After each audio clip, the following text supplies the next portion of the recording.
Meus irmãos, a paz do Senhor. Já diz algumas pessoas que nós não devemos julgar um livro pelo título. Como também nós não deveríamos julgar um vídeo pelo título. Mas eu sei muito bem que às vezes o título é o chamariz. E eu coloquei um título aí nesse vídeo que pode ser que para alguns termine aparentando sensacionalismo. Mas o que eu vou falar aqui é a mais pura e cristalina verdade, sem alterações e sem nada. Contando um pouco de uma experiência que eu tive com Deus e ao mesmo tempo essa experiência também eu tive com o poder das trevas e eu quero passar para vocês aqui. Olha, no tocante a essa pandemia, nós ficamos buscando resposta. Não só eu, pastor, mas a maioria dos pastores buscaram entender a razão dessa pandemia, do coronavírus, essa praga.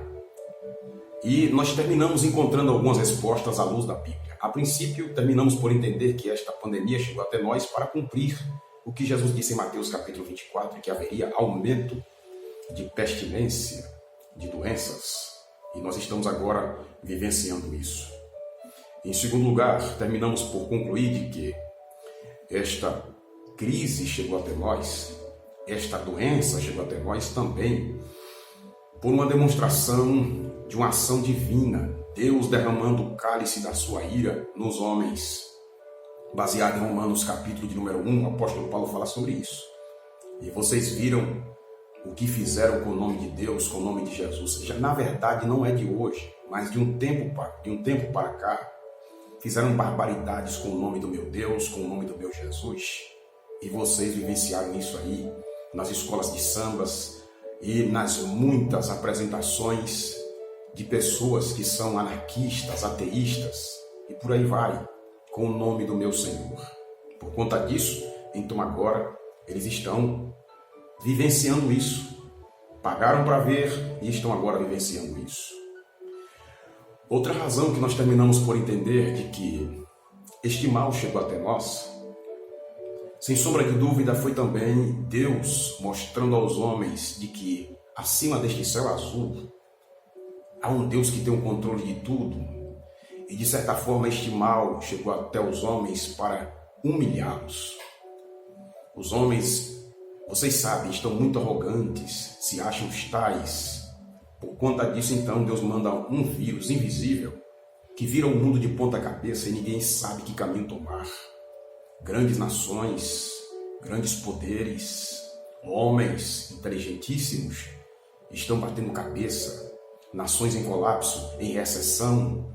Tudo isso, sem sombra de dúvida, é Deus humilhando os homens e abatendo a sua arrogância.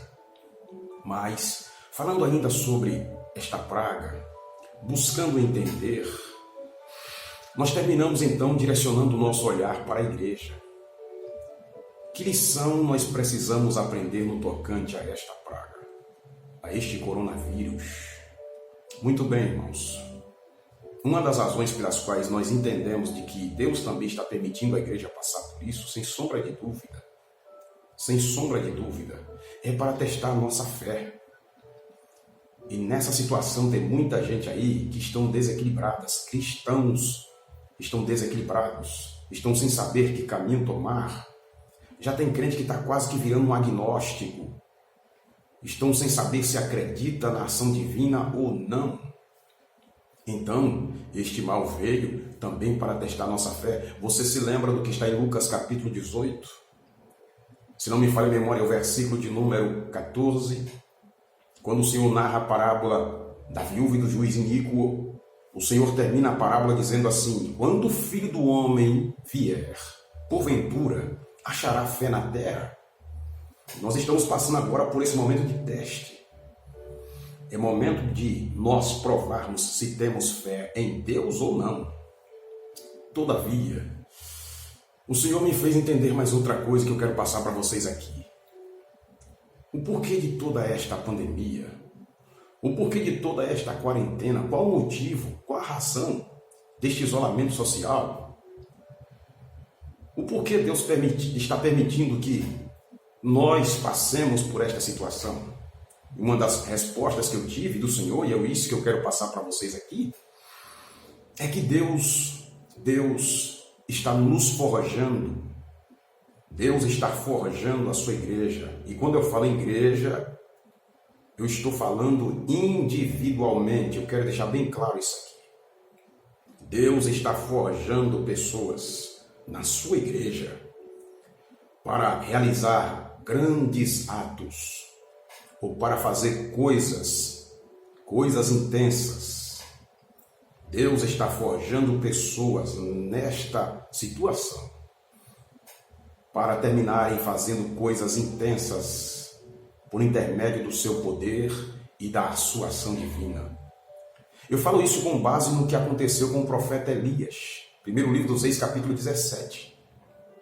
Depois que ele profetiza dizendo que não ia chover em Israel, que não ia descer nem ao vale, o que é que Deus faz com Elias? Deus o leva para um isolamento. É Deus quem dá um itinerário. Deus disse que a princípio ele ia para o ribeiro de Querite, e assim foi. Depois vocês sabem que ele sai do ribeiro porque a água do ribeiro de Querite acabou e ele vai para Sarepta. Ficou 3 anos e meio num isolamento, nós podemos dizer assim, isolamento social, numa casa. Não saiu de lá enquanto Deus não falou. Ficou lá. E foi Deus que mandou ir para lá. Agora, com qual finalidade Deus fez isso? Pegar o seu profeta e isolá-lo num lugar chamado Sarepta. Qual a razão de Deus ter feito isso? Qual foi o motivo de Deus ter feito isso? É aqui que eu quero chamar a tua atenção. Deus fez isso com o profeta Elias a fim de forjá-lo para algo mais intenso que ele precisava realizar. E sabe de uma coisa? Estudando a Bíblia Sagrada, eu busquei entender quais os significados do nome Ribeiro de Querite ou Querite e Sarepta. Querite no original hebraico significa, sabe o quê? Cortar ao meio, deixar do mesmo tamanho. É o serviço de um metalúrgico na siderúrgica, preparando ferro, cortando ao meio. Sabe para quê? Para depois moldar conforme a sua vontade e o seu querer. E sabe o que significa o nome Sarepta? Aqui é que está uma coisa bonita. Sarepta significa lugar de fundição. É o serviço do metalúrgico. Primeiro ele corta o ferro bruto e depois ele leva para a metalúrgica, para o processo de fundição. Processo esse que é terrível. Um fogo a quase 800 graus. E ali ele vai moldando conforme a sua vontade e o seu querer. Elias passou 3 anos e meio nesse lugar chamado Sarepta, que significa lugar de fundição, sendo moldado por Deus. E lá ele estava sendo forjado pelo Senhor. Em Sarepta, ele não ficou parado.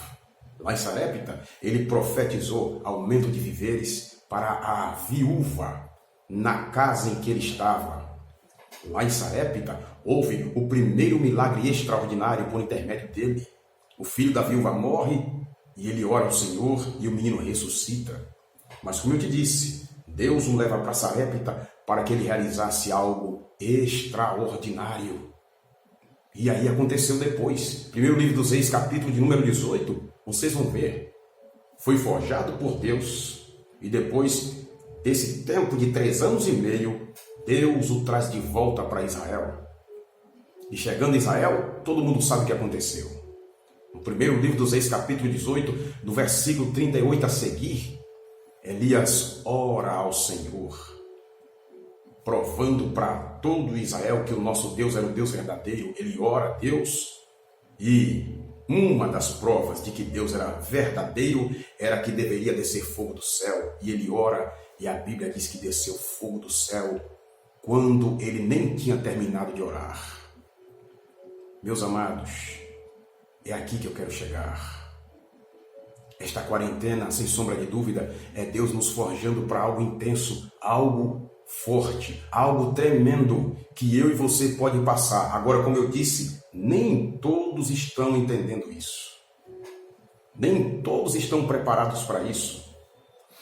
E é partindo daqui que eu quero falar para vocês uma experiência que eu vivi esta semana. Esta semana para mim foi a mais intensa já vivida. Eu preguei isso na igreja. Eu falei isso para os irmãos de que eles deveriam se preparar, porque essa quarentena não é colônia de férias. Essa quarentena não é para você ficar em casa, plugado na internet, assistindo todas as séries, todos os filmes. Essa quarentena não é para você ficar em casa, plugado na internet, mandando vídeos engraçados, tentando alegrar seus colegas. Nada disso. Essa quarentena é Deus forjando a sua igreja para algo intenso. Eu falei isso na igreja, preparei os irmãos, chamei a atenção de todos, dizendo que esse momento é o momento da igreja orar mais, buscar mais a Deus, ler mais a Bíblia. Sabe o que aconteceu? Essa semana eu vivi isso. A gente prega certas coisas e depois a gente precisa, o próprio Deus permite a gente passar pelas experiências das quais a gente fala pregando. E eu vivi isso essa semana. Eu fui para a igreja e quando eu cheguei aqui, a minha esposa estava enfrentando uma batalha espiritual com uma criança. A mãe já tinha pedido várias vezes para nós orarmos na igreja, porque a menina não dormia à noite, a menina desmaiava várias vezes e a mãe ficava sem saber. A mãe procurou tratamento, ninguém trouxe o diagnóstico da doença. Quando foi um dia, a minha esposa liga para essa mãe e sentiu de Deus de orar por ela. Sabe o que aconteceu? Quando começou a orar, o inimigo se apoderou da menina. A menina cai no chão e começa a gritar dizendo para a mãe: ele está aqui, ele está aqui. E eu cheguei da igreja, minha esposa estava orando intensamente, repreendendo, e demorou um pouco orando com mais intensidade, e orava, e de repente, para a glória do nome do Senhor, sabe o que aconteceu? A menina ficou liberta. A mãe deu testemunho, a mãe veio aqui em casa dizer a nós que a menina está dormindo tranquila e que nada mais aconteceu com ela. Olha aí, meus amados. Mas eu quero contar para vocês uma experiência maior que aconteceu.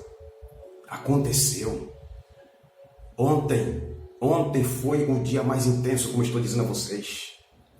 Eu cheguei da igreja, coloquei a minha Bíblia, coloquei algumas coisas aqui em casa, de repente alguém bate em minha porta.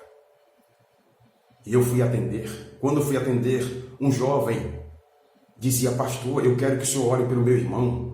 Está passando mal aqui. Está passando mal aqui no carro.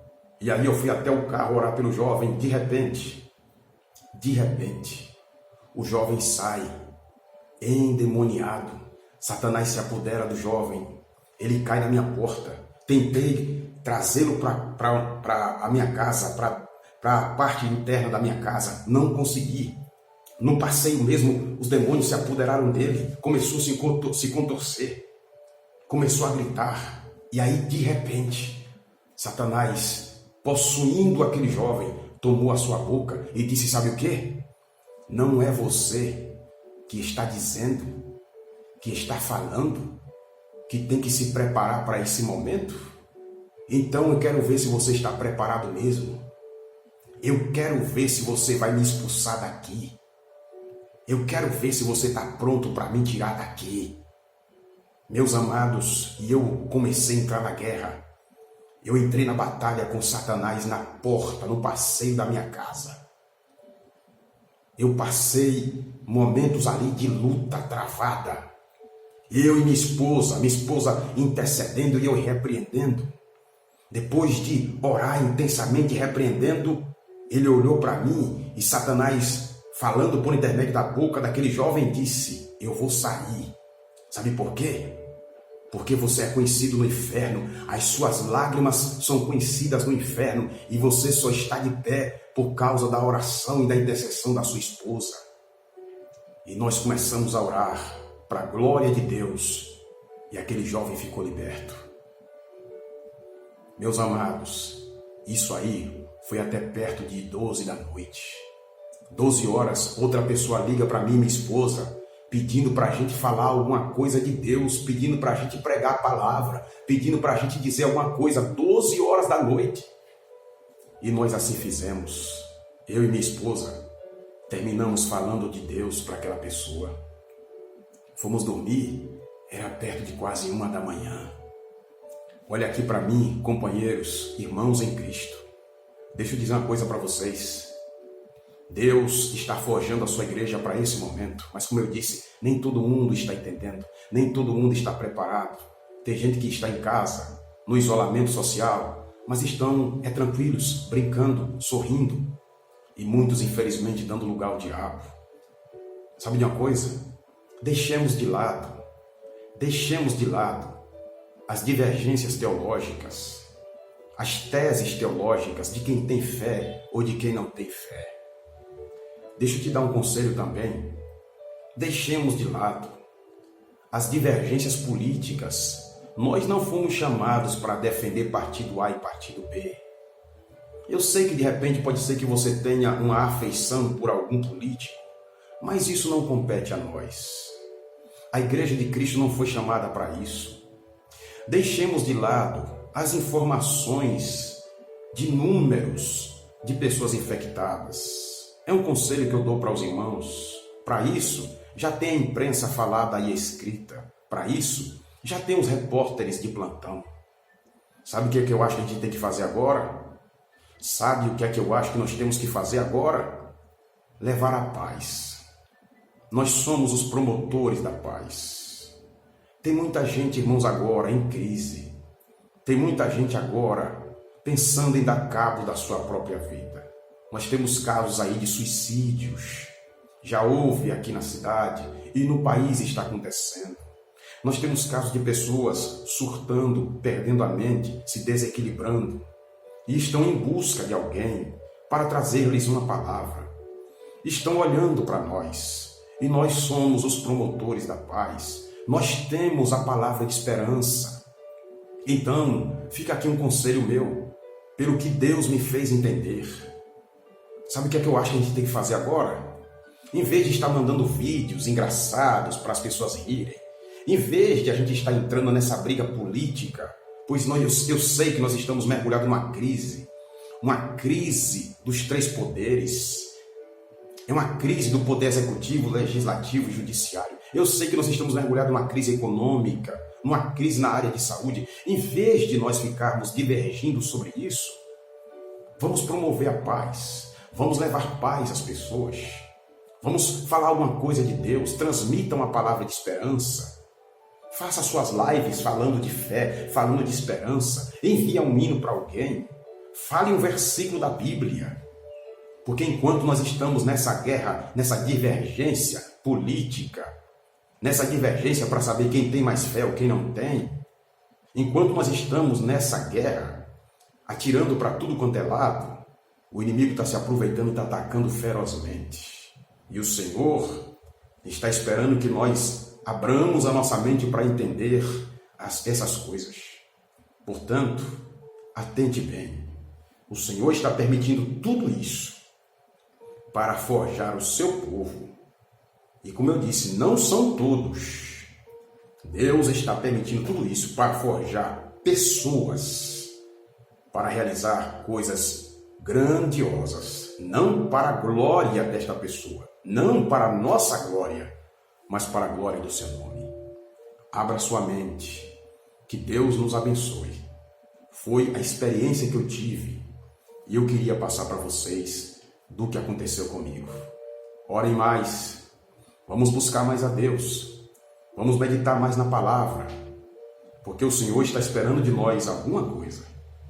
E quando acontecer que alguém nos procure, precisando de uma palavra, precisando de libertação, precisando de ajuda, que eu e você tenha a palavra, tenha a ajuda, que eu e você possa estender as mãos. Como eu disse, Satanás terminou se apoderando desta pessoa e disse: é para agora que você está preparado? Então eu quero ver.